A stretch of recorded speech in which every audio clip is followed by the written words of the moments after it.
नमस्कार, बहुत स्वागत। आप देख रहे हैं आपकी बात छत्तीसगढ़। मैं हूं अभिलाष मिश्रा। आज हम बात करेंगे निकाय चुनाव में कांग्रेस के बढ़ते तनाव की। तनाव इसलिए बढ़ रहा है क्योंकि एक एक कर उसके अपने बेगाने हो रहे हैं।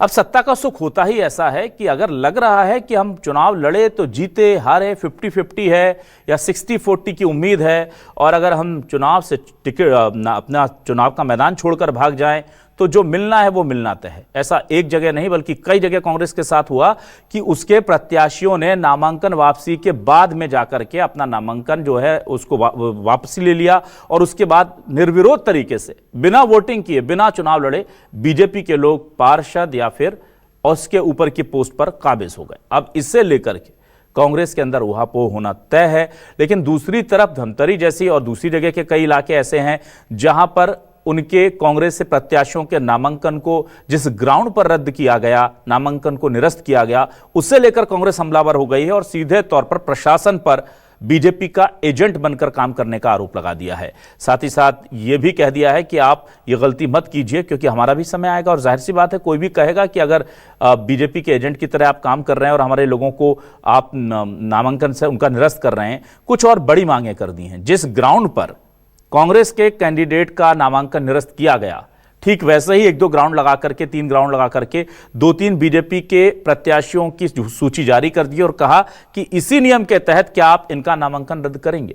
तो कुल मिलाकर के इस वक्त निकाय चुनाव की वजह से जबरदस्त छत्तीसगढ़ में सियासी तनाव है।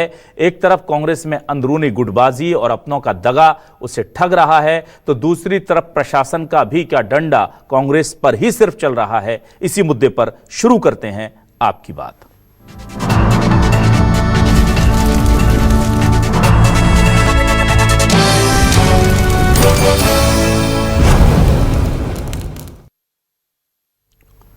और आइए सबसे पहले आपको सुनाते हैं कि कांग्रेस के क्या आरोप लग रहे हैं और डिप्टी सीएम अरुण साहब क्या कह रहे हैं। सत्यनारायण शर्मा अरुण साहब के बयान पहले सुनिए। हमारे महापौर के प्रत्याशी का फॉर्म दबाव और प्रभाव के कारण निरस्त कर दिया गया। इस बात को लेकर के कार्यकर्ताओं में और मतदाताओं में काफ़ी रोष है।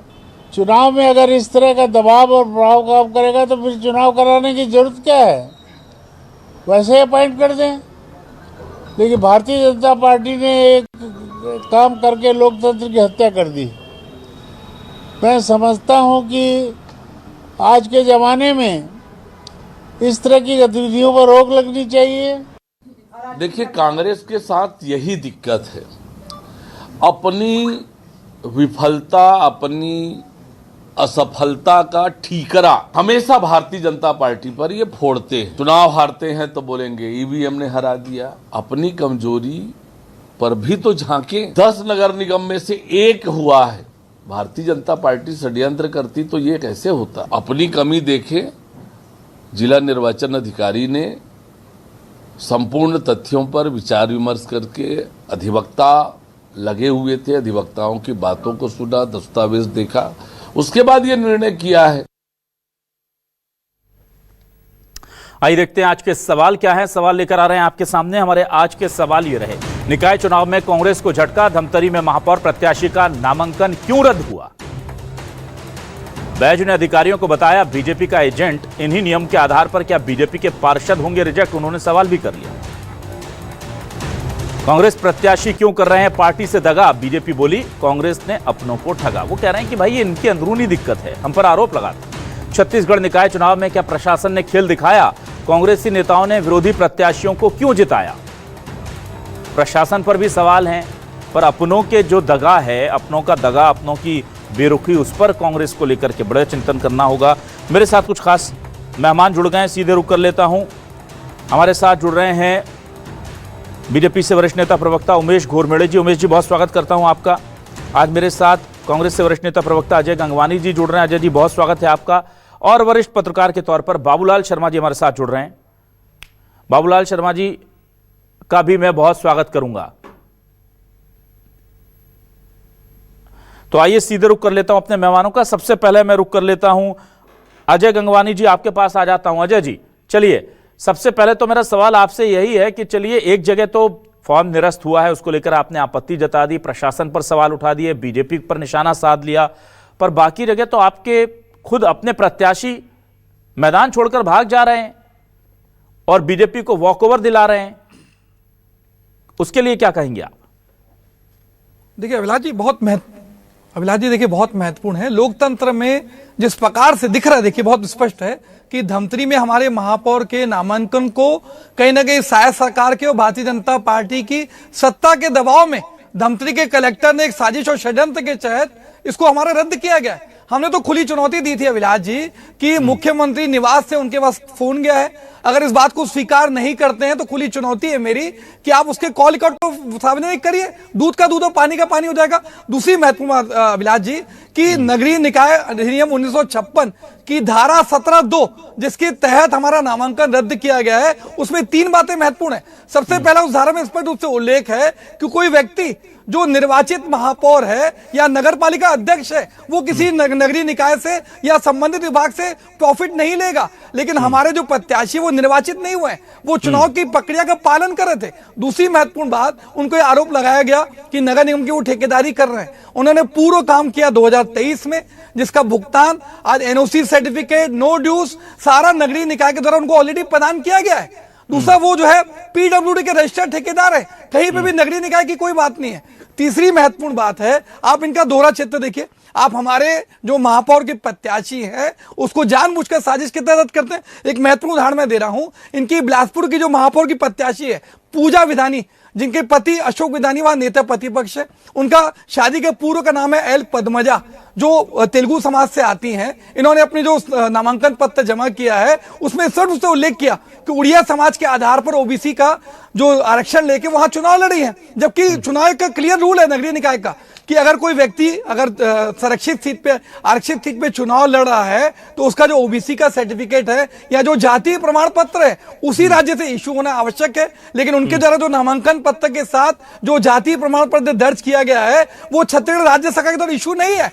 ऐसा व्यक्ति ना चुनाव लड़ सकता है ना सरकारी नौकरी में लग सकता है, तो ये उससे बड़ा कारण है। उसके बाद भी नामांकन रद्द नहीं किया जा रहा है। दूसरी एक महत्वपूर्ण आंकड़ा दे रहा हूं, चुनाव आयोग ने आंकड़ा दिया है कि कुल मिला के 89 उम्मीदवारों का नामांकन रद्द किया गया है, जिसमें 80% से ज्यादा प्रत्याशी कांग्रेस के हैं, 2 महापौर, 17 नगर पालिका अध्यक्ष। तो चुनाव आयोग के ये स्पष्ट रूप से हमारे प्रतिनिधि मंडल जाके मिला है कि यहाँ के शायद सरकार के दबाव में प्रेशर पॉलिटिक्स के चलते हमारे उसका नामांकन रद्द किया गया है। आखिरी महत्वपूर्ण बात, 30 जनवरी 1948 को इसी विचारधारा ने महात्मा गांधी की हत्या की, उसी विचारधारा ने आज 30 जनवरी 2025 को हमारे लोकतंत्र का नामांकन रद्द करके जो लोकतंत्र की हत्या करने का प्रयास किया है, ये किसी प्रकार से स्वीकार्य नहीं है अभिलाष जी।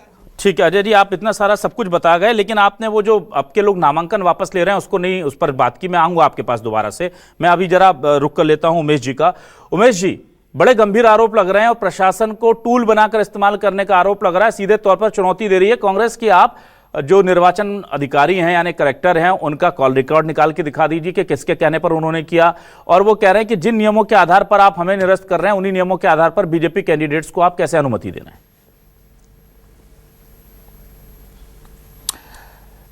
देखिए अभिलाष जी, मुझको तो बड़ा आश्चर्य होता है, और कांग्रेस इस देश के सबसे पुराने राजनीतिक दल के रूप में अपनी जानी और पहचानी जाती है, और उसके बाद जब इस प्रकार की स्थितियां निकल करके आ रही है, ये बात अलग है कि इनके दल से लोग आज मैदान छोड़ करके भाग रहे हैं, रणछोड़ दास हो रहे हैं, लेकिन जो बेसिक है एक पुरानी राजनीतिक दल होने के नाते ये कई सीटों के अंदर कई पार्षद की टिकट तक वितरण नहीं कर पाते हैं। हमारे 6 से 7 जो प्रत्याशी हैं वो निर्विरोध जीत करके आ जाते हैं। इस पर कांग्रेस को क्या कहना है? सीधे तौर पर कांग्रेस अपने विपक्ष की जिम्मेदारी या एक राजनीतिक दल के रूप में जो उसकी महती जिम्मेदारी है जनता के प्रति, इस प्रदेश के प्रति, उसका निर्वहन करने में कहीं ना कहीं नाकाम साबित हो रही है। आप धमतरी का विषय ले लीजिए। धमतरी के विषय में भी अगर मैं कहूं तो टिकट चयन करने से लेकर के एक अपने अपने राजनीतिक दलों के अंदर में एक व्यवस्था होती है, और टिकट का वितरण करने से पहले अपने अपने स्तर पर, तमाम स्तरों पर, तमाम प्रक्रियाओं को, अपने प्रत्याशी की तमाम मापदंडों, उसके डॉक्यूमेंट, तमाम चीजों को अच्छे से खंगालने का प्रयास एक जिम्मेदार राजनीतिक दल करते हैं। और जिस प्रकार से चुनाव आयोग ने जिस प्रकार से इस विषय पर कार्यवाही की है, उस पर केवल अपनी नाकामी को छुपाने के लिए भारतीय जनता पार्टी के ऊपर आरोप लगाना, मैं समझता हूं कि यह उसी प्रकार प्रकार का आरोप है, जब कांग्रेस चुनाव जीत जाती है तो ईवीएम इनको बड़ा प्यारा लगने लगता है, और जब कई राज्यों के अंदर में चुनाव जब हार जाती है तो पूर्व मुख्यमंत्री भूपेश बघेल जी से लेकर के राहुल गांधी जी तक का इतिहास रहा है कि कैसे ये ईवीएम के ऊपर आरोप लगाते हैं। कुल मिलाकर के अपनी नाकामी, अपने किए गए जो प्रयास है उसमें विफलता को छुपाने के लिए ये आज कभी सरकार पर आरोप लगा रहे हैं, कभी टेलीफोनिक आरोप लगा रहे हैं। मैं तो चुनौती देता हूं, ये तमाम आप आरोप लगा रहे हैं। इस देश के अंदर में, इस प्रदेश के अंदर में लोकतंत्र है, कानून व्यवस्था है, न्यायालय है, तमाम चीजें हैं, तमाम ऑप्शन आपके पास खुले हुए हैं। आरोप प्रत्यारोप की राजनीति करने के बजाय अगर आपने पहले कानूनी प्रक्रिया को समझ लिया होता तो आज इस प्रकार की स्थिति नहीं होती। अब भी आप आरोप प्रत्यारोप लगाने की स्थिति में है, कानूनी प्रक्रिया में नहीं बढ़ रहे हैं तो समझा जा सकता है। ठीक है बाबूलाल शर्मा जी, कैसे देखते हैं आप? एक तरफ कांग्रेस को अपने ही दगा दे रहे हैं और दूसरी तरफ वो कह रही कि बीजेपी के साथ सिस्टम भी उनके साथ खेला कर रहा है, क्या कहेंगे आप? देखिए, धमतरी वाला जो मामला है उसमें जरूर एक शंका हुई है। दीपक बैज ने एक बात कही कि 29 की रात को उनको पता चल गया था कि धमतरी प्रत्याशी का फॉर्म निरस्त किया जाएगा, कि उन्होंने स्वीकार किया है प्रेस कॉन्फ्रेंस में, और वो भी सीएम के निर्देश पर। निर्देश का फोन गया और उसके बाद निरस्त हुआ।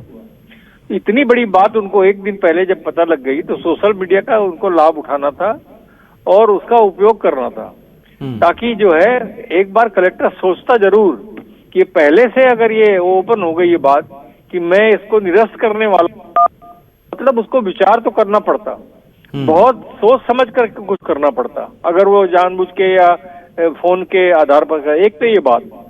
दूसरी चीज जो है कि ये कांग्रेस के जो लोग छोड़ कर के मैदान भाग रहे हैं और टिकट वितरण में जो गड़बड़ियां हुई है उसमें मैं कहूंगा कि इस बार जो है कांग्रेस के बड़े नेताओं में जो है एकजुटता नहीं दिखी और कहीं न कहीं चूक हुई है, टिकट आवंटन में चूक हुई है। जो जीतने वाले प्रत्याशी थे उनको छोड़ा गया है ताकि किसी प्रकार की जो बात जो उठी है वो ऐसे लोगों के कारण ही उठी है कि जो जीत सकते थे उनको टिकट नहीं मिली तो उन्होंने निर्दलीय प्रत्याशी के रूप में अपना फॉर्म भर दिया और इस्तीफा दे दिया कांग्रेस से। इतनी जो बातें, और जो छोड़ के भाग रहे हैं वो इस बात के लिए भाग रहे हैं कि वो अक्षम अपने आप को पा रहे होंगे कि मुझको टिकट तो दे दी गई लेकिन मैं जीत तो पाऊंगा नहीं, मैं पैसे क्यों खर्च करूं। मुझे जो समझ में आता है, या दूसरे तरीके होते खरीद फरोख्त के, वो भी हो सकता है, कुछ भी संभव है। ये चुनाव है और भारतीय जनता पार्टी के बारे में लोग सब कुछ जानते हैं कि किस तरह की बातें जो है भारतीय जनता पार्टी के बारे में चुनाव के मुद्दे पर उठती हैं, फैलती हैं, तो वो भी फायदा उठाया जा सकता है कि लोगों को मना करके अपने पक्ष में ला करके उनका नामांकन वापस करवा दिया गया हो। ये कोई बड़ी बात नहीं है जी। ठीक है, मैं वापस आता हूं। अजय गंगवानी जी, अब मैं चाहूंगा कि आप मुझे उत्तर दें कि आपके लोग क्यों छोड़ भाग रहे हैं? अब क्या बीजेपी के लोग धमका रहे हैं, लालच दे रहे हैं, या कोई आपको लगता है कि नहीं यहां तो हमारी कमी है, वो स्वीकारेंगे या नहीं आप? देखिए अभिलाष जी, दो चीजें महत्वपूर्ण हैं। हर पार्टी में प्रत्येक कार्यकर्ता ये उम्मीद करता है, देखिए नगरीय निकाय चुनाव जो पंचायत चुनाव है ये लोकल स्तर का चुनाव है और एक प्रत्येक कार्यकर्ता की राजनीतिक महत्वाकांक्षा होती है उनको टिकट दी जाए ताकि राजनीतिक करियर आगे बढ़े। कई बार जो पार्टी की विचारधारा से उनकी राजनीतिक महत्वाकांक्षा भारी होती है इसलिए इस प्रकार के निर्णय लिए जाते हैं। लेकिन महत्वपूर्ण बात है कि आप अगर कांग्रेस की बात करें तो मैं 6 उदाहरण आपको भारतीय जनता पार्टी के देता हूं। एक ताजा उदाहरण भी देख लीजिए, धमतरी की नगरी में आज भाजपा के जो कार्यकर्ता थे वो स्पष्ट रूप से आज अनुर साहू जी को टिकट दी गई है क्षेत्र क्रमांक 12 से, वो स्पष्ट रूप से आरोप लगा रहे हैं कि पैसा देकर भारतीय जनता पार्टी ने टिकट बेची, वहां पे कुर्सी टेबल तोड़ दी गई। आखिरी में गुस्सा इस हद तक बढ़ा, आपके मीडिया चैनल पे भी मैं उसका बाइट देख रहा था। बीजेपी की आपसे बात ही नहीं कर रहा, आपने बीजेपी की बात कर ली। अजय जी बीजेपी में क्या गड़बड़ हुई इसके लिए मैं बात करूंगा इनसे। अगर आप जो अभिलाष जी मेरा सवाल मैं कुछ करता हूं, जवाब कुछ और दे देते हैं कि आप चाहेंगे जो मैं वो बात रखूं। ना आप दो चीजें हैं, क्या मैं सवाल जो करूंगा उसका जवाब आप ये बोल दीजिए कि मैं इसका जवाब नहीं दूंगा, मैं सिर्फ बीजेपी पर आरोप लगाऊंगा। साजिश और षड्यंत्र नहीं दिख रहा है तो आप ये बोलिए ना कि आपके लोगों को बीजेपी के साजिश और षड्यंत्र, मैं तो आपको ऑप्शन पहले ही दे दिए थे कि बीजेपी क्या दबाव बना रही है या डरा रही है या लालच दे रही है, वो ऑप्शन पहले ही दिए। जी, मैं स्पष्ट कर रहा हूं। देखिए, मैंने स्पष्ट वहीं से किया था आपका। मैंने आपको कारण स्पष्ट बताया कि राजनीतिक महत्वाकांक्षा पार्टी की विचारधारा से भारी होती है, पहली बात। दूसरा, देखिए, भारतीय जनता पार्टी लगातार इस चुनाव से घबराई हुई है, लगातार चुनाव को टालती रही, अंत तक ये वेट करती रही कि प्रशासकों की नियुक्ति की जाए। मैं तो स्पष्ट रूप से कह रहा हूं कि लोकतंत्र की हत्या का प्रयास आज सत्ता पक्ष, प्रशासन और सरकार और कलेक्टर का दुरुपयोग करके लोकतंत्र की हत्या का प्रयास किया जा रहा है। महत्वपूर्ण बात है, भारतीय जनता पार्टी के जो प्रदेश अध्यक्ष हैं, उसके भतीजे आज मनोज देव जगदलपुर से अपने 100 से अधिक कार्यकर्ताओं के साथ पार्टी छोड़ देते हैं। खैरगढ़ में जिला उपाध्यक्ष जो गिरिराज सिंह दास, वो अपना पार्टी छोड़ के कांग्रेस में शामिल हो जाते हैं। एक महिला, ये महिला सम्मान का दावा करते हैं, मेहतारी वंदन योजना का क्रेडिट लेते हैं। एक मेहतारी वंदन की महिला रोते हुए कह रही है कि मैंने भारतीय जनता पार्टी के लिए पूरी ईमानदारी से काम किया, पूरी झंडे उठाए, सब कुछ काम किया, लेकिन यहाँ जो पार्षद की पत्नी है, वरिष्ठ नेताओं की पत्नी है, या वरिष्ठ नेताओं को जो समर्थन प्राप्त है, उसको प्राथमिकता दी जा रही है। धमतरी के स्पष्ट रूप से कार्यकर्ता कह रहे हैं कि टिकट को बेचा जा रहा है। आज दंतेवाड़ा में विनोद साहू, रतनपुर में कन्हैया यादव, रायपुर में राजेश मूणत के बंगले पर एक व्यक्ति को पार्षद के टिकट पे वहां के कार्यकर्ता विरोध करते हैं। तो महत्वपूर्ण बात यह है कि आज चुनाव जो आंकड़े दे रहा है कि जानबूझकर टारगेटेड रूप से भारतीय जनता पार्टी बहुत अच्छे से जानती है, 14 की 14 नगर निगम, 48 में से 44 नगर पालिकाएं, 122 में 109 नगर पंचायतें, ये कांग्रेस पार्टी का स्नेह और प्यार आशीर्वाद जनता का मिल रहा है। इनको पता है कि आने वाले चुनाव हारने वाले हैं। 15 साल से हमारा रायपुर में महापौर है। तो ये जो साजिश और षड्यंत्र किया जा रहा है, आप में नैतिक साहस है, नियत नीति मंशा है, तो ये साजिश और षड्यंत्र क्यों? आज क्यों कलेक्टर पे दबाव डाल के प्रयास किया जा रहा है? दूसरी आखिरी बात कह रहा हूं, मेरे मित्र कह रहे थे न्यायालय क्यों नहीं जा रहे? भैया, हम न्यायालय जाएंगे, प्रक्रिया का पालन करेंगे। भारतीय जनता पार्टी की तरह हमें कानून और संविधान पर विश्वास है, लेकिन ये जो क्रोनोलॉजी है, जो टारगेटेड है, जानते हैं कि न्यायालयीन प्रक्रिया में समय लगेगा, तब तक ये निर्वाचन की प्रक्रिया पूरी हो जाएगी। यही भारतीय जनता पार्टी के साजिश और षड्यंत्र का पर्दाफाश हो रहा है, क्योंकि ये चाहते थे कि इस प्रकार से कार्रवाई की जाए। हमारे तो चुनाव से मिलकर हमने स्पष्ट रूप से कहा कि धमतरी का कलेक्टर जिस प्रकार से सरकार के दबाव में पेशा पॉलिटिक्स के चलते भाजपा के एजेंट के रूप में काम कर रहा है, तुरंत ऐसे लोगों को नौकरी से हटाया जाए। ये सत्ता बदलती रहेगी, ये अधिकारियों को समझना पड़ेगा आगे चल के। ठीक है उमेश जी, आपके ऊपर, आपके पास जो आ रहा है, बड़े गंभीर आरोप आप पर लग रहे हैं, और वो कह रहे हैं कि आप हर तरह से इस्तेमाल कर रहे हैं, प्रशासन को मिसयूज कर रहे हैं। अब देखिए, एक बात यह है कि सत्ता चूंकि आपके पास है, तो जाहिर सी बात है कि आप अपर हैंड तो है आपके पास, लेकिन एक ट्रांसपेरेंसी और जनता के प्रति जवाबदारी भी है। तो जवाबदेही के तौर पर आप क्या कहेंगे? देखिए, निश्चित तौर पर जनता के लिए सीधे तौर पर हमारी जिम्मेदारी भी है और जवाबदारी भी है, लेकिन जिस प्रकार से बहाना बनाते हुए आरोप यहां पर लग रहे हैं, तो मैं तो बस इतना ही कहना चाहूंगा कि दिले नादा तुझे हुआ क्या है, इस दर्द की दवा क्या है, दुआ क्या है, जब कातिल खुद पूछे मैंने किया क्या है, मैंने किया क्या है, मैंने किया क्या है। मैं कांग्रेस के ऊपर बहुत ज्यादा आरोप नहीं लगाना चाहता हूं। नगरी के कार्यकर्ता क्यों आरोप लगा रहे हैं? आपके समय मैं जरा नहीं डिस्टर्ब कर रहा हूं, मैं जवाब चाह रहा हूं। देखिए किस प्रकार से स्थितियां बनी, आपके टिकट, आप तो टिकट तक वितरण नहीं कर पाए, 6-7 जगहों में प्रत्याशी घोषित नहीं कर पाए, और उसके बाद आज यहाँ पर सवाल उठा रहे हैं आप प्रत्याशी क्यों घोषित नहीं कर पाए? आपके पूर्व विधायक खुद कह रहे हैं अभिलाष जी, आप टिकट बेच रहे हैं। ये इनकी बौखलाहट है। आपके पूर्व विधायक ने आरोप लगाया कि कांग्रेस में टिकट की खरीद फरोख्त होती है। एक महापौर प्रत्याशी जिनको बनाया आपने, वो पहले आरोप लगा चुके हैं कि कांग्रेस में टिकट बिकती है, और जिस प्रकार की स्थितियां थी, टिकट आप घोषित नहीं कर पा रहे थे, खरीद फरोख्त के आरोप तब भी लग रहे थे। आपके प्रदेश के अध्यक्ष के बंगले के बाहर घेराव हो गया था, किस प्रकार से स्थिति बनी, राजीव भवन के अंदर में रात को 12 बजे गाली गलौज तक की स्थिति निर्मित हो गई। आपके कार्यकर्ता खुद वहां से कहते रहे कि टिकट बेचा जा रहा है, और आप यहां पर आकर के लाख दुहाई दे जा रही है, जनता समझ रही है। ठीक है, के भतीजे पार्टी छोड़ रहे हैं, इससे बड़ा उदाहरण हो सकता है क्या? ठीक है, वो बोलने देंगे नहीं। देखिए अभिलाष जी जो महत्वपूर्ण सवाल आपने किया, सीधे तौर पर जनता के प्रति हमारी जिम्मेदारी और जवाबदारी सत्ता पक्ष में है, हमारी निश्चित तौर पर जवाबदारी और जिम्मेदारी भी है, लेकिन क्या कांग्रेस की विपक्ष में होने के नाते जवाबदारी और जिम्मेदारी नहीं बनती है? क्या 1980 से लेकर के आज तक एक राजनीतिक दल के रूप में जनता के बीच में जो हमने अपनी पहचान बनाई है, उसी प्रकार से इस देश के सबसे पुराने राजनीतिक दल के रूप में जो कांग्रेस की पहचान है वो प्रत्याशी घोषित नहीं कर पाती। इनके प्रत्याशी रणछोड़ दास हो जाते हैं, ये अपने प्रत्याशियों की तस्दीक नहीं करते, वो ठेकेदारी करते हैं। ठेकेदारी की जो लायबिलिटी है, उनका जो अनुबंध है, उसके तहत अगर कोई कार्रवाई होती है तो वो सरकार के ऊपर आरोप लगाएंगे, भाजपा के ऊपर आरोप लगाएंगे, कलेक्टर के ऊपर आरोप लगाएंगे। मैं बाबूलाल जी के पास आता हूँ। सबसे पुरानी जाति दल होने के नाते ना बाबूलाल शर्मा जी के पास जिम्मेदारी है जो प्रत्याशी घोषित नहीं कर पाए। ठीक है ना, ठीक है, दोनों सवाल बहुत जायज है। उमेश जी जो सवाल आपने उठाया वो भी जायज है। अजय जी आपका भी बहुत इंपॉर्टेंट सवाल है। दोनों सवाल लेकर बाबूलाल शर्मा जी के पास आ रहा हूं।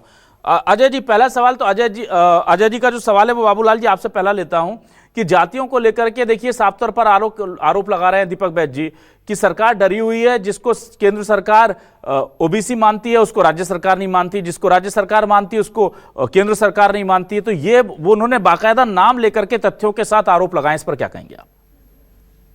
देखिए, तकनीकी गलतियां, तकनीकी अड़चनें तो उन मामलों में अभी भी बनी हुई है, इसमें कोई शक नहीं है। दीपक बैज ने सही कहा कि दोनों जगहों पे डिफरेंस हो रहा है। और देखिए, जो वर्तमान परिस्थितियां बनी हुई है, दोनों दलों में समान स्थिति है। कमोबेश जो है दोनों दलों में भगदड़ है, और जो है भाजपा में कम है, कांग्रेस में थोड़ा ज्यादा दिखाई दे रहा है। ये सत्य है, इसमें कोई दो राय नहीं है। पैसे देकर टिकट का आरोप दोनों दलों में कार्यकर्ता लगा रहे हैं। गिरीश दुबे जी ने राजीव भवन के सामने जो है ये विरोध झेला। कुछ लोग बैठ गए उनके सामने और उन्होंने कहा कि आप लोग पैसा लेके टिकट बेच रहे हैं। कई प्रकार की बातें भारतीय जनता पार्टी में भी, नगरी में तो बहुत बड़ी घटना भी घट गई। उससे मालूम पड़ता है कि भारतीय जनता पार्टी में सब कुछ ठीक नहीं है, अंदर खाने में सारी चीजें सही चल रही है, ऐसा भी नहीं है। दोनों दलों में ये स्वाभाविक है। जिसको टिकट नहीं मिलती है और वो उसको लगता है तो वो स्वाभाविक रूप से प्रतिक्रिया व्यक्त करता है, किसी न किसी रूप में अपनी प्रतिक्रिया को सामने लाता है, पार्टी के सामने लाता है, जनता में भी लाता है।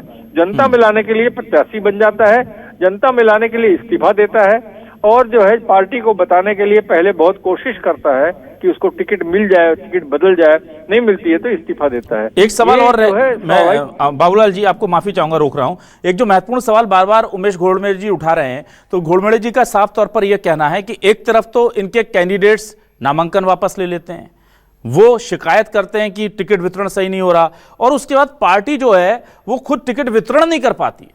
तो ये वो कह रहे हैं कि भाई आपका इंटरनल मैटर है कि आप टिकट बांट तक नहीं पाए हो, तो आप दूसरों को क्या आरोप लगाओगे? तो ये कांग्रेस का बड़ा फेलियर है कि टिकट आप डिक्लेयर ही नहीं कर पा रहे हो कि किसको टिकट देना है। क्या मैंने तो पहली बार कहा था अभिलाष जी कि कांग्रेस के अंदर में बड़े नेताओं में एकजुटता कम दिखी, और कहीं न कहीं अपनों को टिकट दिलाने के चक्कर में बहुत सारी भूलें हुई, चूक हुई।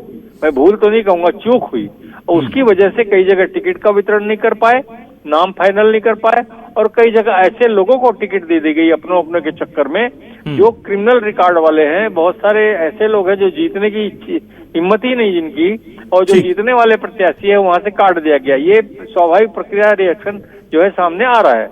ठीक है सर, चलिए मैं अंतिम में बस अजय जी आपके पास 10 सेकंड के लिए आ रहा हूं। अगर ये जवाब आप देना चाहें कि बाकी सब में बीजेपी की भूमिका मान सकते हैं, टिकट वितरण क्यों नहीं कर पाई पार्टी, इसका अगर सीधा सीधा जवाब दे दें आप। अभिलाष जी 10 सेकंड मुझको भी देंगे जी।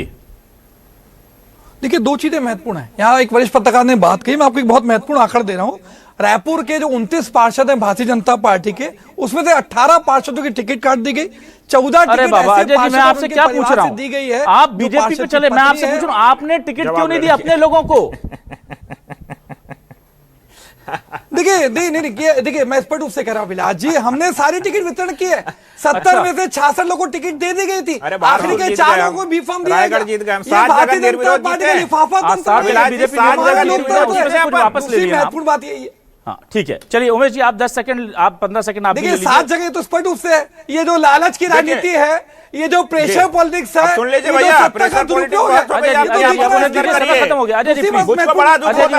अभिलाष जी हाँ, अभिलाष जी, देखिए, अभिलाष जी, लिफाफा मुझको बड़ा तंत्र है, दुख होता है हमारे लोग कि राजधानी रायपुर के अंदर दिल्ली के इनको इसी जगह एक में महिला लिफाफे में नेत्री, नाम एक आता है, महिला उसको कार्यकर्ता नहीं टिकट मिली देते टिकट देने के इसलिए लिए। तुरंत घोषित पूर्व होना है। महापौर के घर में हमारे टिकट देने हाईलाइट पड़ी, को चर्चा होती है, परिवार उसके बाद टिकट होती है। पूर्व महापौर को टिकट दिया, उनकी धर्मपत्नी को टिकट ना दिया। ठीक है, आप लोगों ने भी बहुत बहुत परिवार वालों की, ना आपकी भी लिस्ट है, आपकी भी लिस्ट है हमारे पास, आपकी भी लिस्ट है किस किस परिवार वालों को आपने टिकट दिया, ऐसा नहीं है। फिर आप वो गिना भी देते हैं कि ये तो बहुत अच्छे कार्यकर्ता राजधानी हैं। में मेयर के लिए इनको महिला कार्यकर्ता नहीं ना मिली। अरे ठीक है सर, अरे ठीक है। आपकी बिलासपुर की जो प्रत्याशी है वो नेता प्रतिपक्ष की पत्नी है, बता दीजिए क्या ना, बिलासपुर वो- से प्रत्याशी नहीं था वो- आपके पास? वो क्यों एक- नेता एक- प्रतिपक्ष की पत्नी को टिकट वो दे तो रहे हैं? बिल्कुल वो उस भी मामले फर्जी में तो समझ सर्टिफिकेट सकते के हैं, आधार जनता पर। देख ही रही है। कोई कार्रवाई नहीं कर पर रही है। ठीक है, समय खत्म हो रहा है। नगरीय निकाय चुनाव, पंचायत चुनाव जो है वो चुनौती बड़ी है, लेकिन कांग्रेस को कम से कम ठीक है, छोड़ के भाग रहे हैं, ठीक है ना, की नाकामी क्या ठीक है। गंगवानी जी बाबू, गंगवानी जी और बहुत बड़े खत्म हो गया सर, समय खत्म हो गया, माफी चाहूंगा आपका, मैं बहुत बहुत माफी चाहूंगा आपसे। समय खत्म हो गया है, लेकिन यह बात सही है कि छत्तीसगढ़ में जिस तरह से निकाय और पंचायत चुनाव को लेकर गहमा गहमी है, कांग्रेस से कई बड़ी चूक हुई है जिसका खामियाजा उसे भुगतना, उसको मिलना शुरू हो गया है। कैंडिडेट डिक्लेयर नहीं कर पाए, जिन कैंडिडेट को टिकट दिए वो पीछे भाग गए, पीछे हट गए और बीजेपी को निर्विरोध जिता दिया, इस तरह के आरोप लग रहे हैं। लेकिन हाँ, बीजेपी ने भी टिकट वितरण में परिवारवाद से किनारा कर लिया, ऐसा नहीं दिखता है। और उसको बहुत अच्छे से फिर बीजेपी एक एक करके बताती कि नहीं, वो एक बार पार्षद थे इसलिए हमको उनको महापौर का टिकट देना पड़ा। ऐसे कई पार्षद हैं जो उसी क्षेत्र से 8-8, 9-9 बार पार्षद रहे होंगे या 3-3, 4-4 बार रहे होंगे, उन्हें टिकट नहीं मिला है। तो इस तरह के आरोप सब लगते रहेंगे, पर आखिर में जनता जनार्दन जिसे जिता दे वही जो है वो शहर की सरकार बना लेगा। जनता किसे जिताएगी इसी पर नजरें टिकी हैं। बहुत शुक्रिया उमेश जी, अजय जी और बाबूलाल शर्मा जी हमारे साथ जुड़ने के लिए, इस डिबेट का हिस्सा बनने के लिए। आप तीनों मेहमानों का शुक्रिया, दर्शकों का भी बहुत शुक्रिया। नमस्कार।